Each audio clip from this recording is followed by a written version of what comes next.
Hello beautiful people and welcome. In today's video, we're going to be talking about a topic I titled Identity Crisis. Identity Crisis. When a child is born into the world, he or she immediately start learning how to survive in the world by imitation. They immediately start watching their parents and siblings closely, imitating their every move. From there, they start learning how to eat, walk, talk, and so on. As they grow older, they are introduced to a bigger space that is no longer made up of only their parents and siblings, but a place that is bigger, like the church, the school, the park, and so on. There, they learn to socialize with other people, and in that environment, they quickly start picking up characters and behaviors from their newfound friends.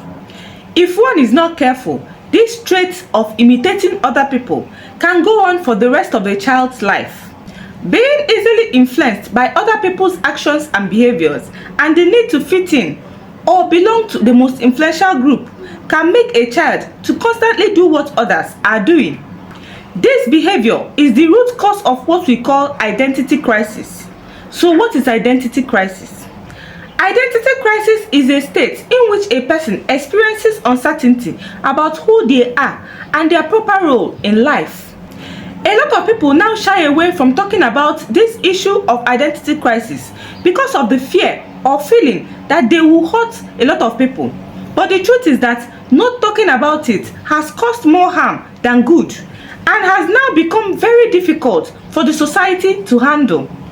Majority of the blame goes to the parents who do not really know when to draw a line while allowing their children to explore. Now, society teaches us that even though you were born a particular gender, because of some reason, or maybe you feel like another gender, you are free to completely switch and become that gender. It is saddening to know that most schools now teach children at that tender age that yes, that feeling you have about your sexuality is valid and you should make a move to change it completely. Forgetting that children often feel a lot of things at once. This moment they want something and the next they don't.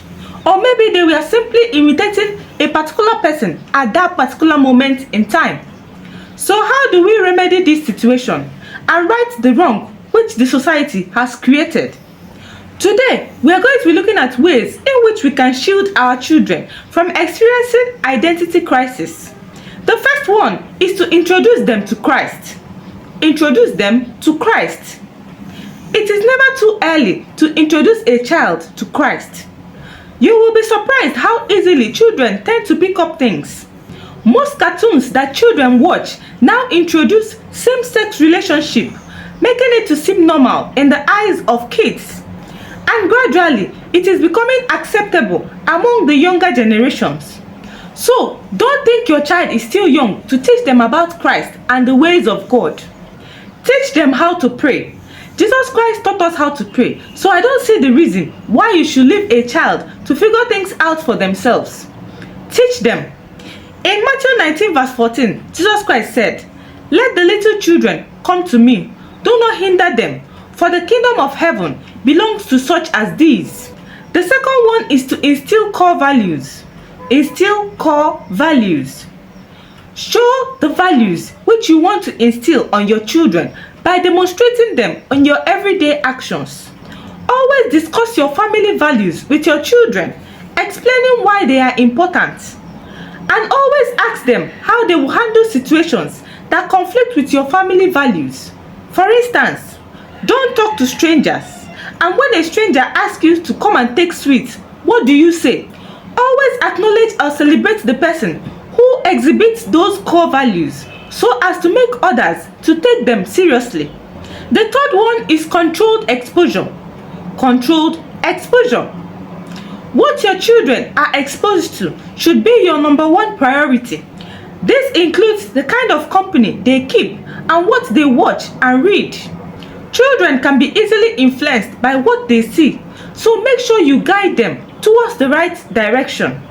Regulate your child's exposure to things by implementing parental control on the devices they use.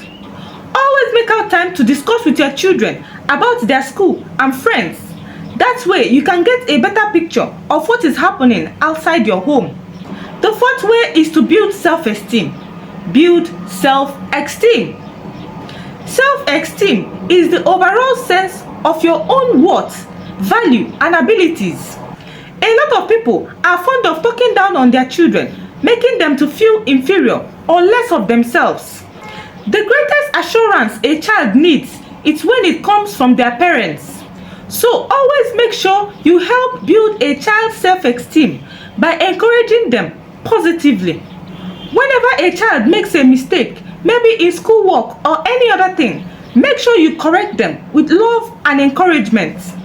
Building a child's self-esteem helps them to develop confidence in themselves and who they are, so that no matter what the world throws at them, they have guarded their hearts and mind to know that yes, they are beautiful, they are strong, they are enough, they are smart, and they are loved for who they are. The fifth one is safe space.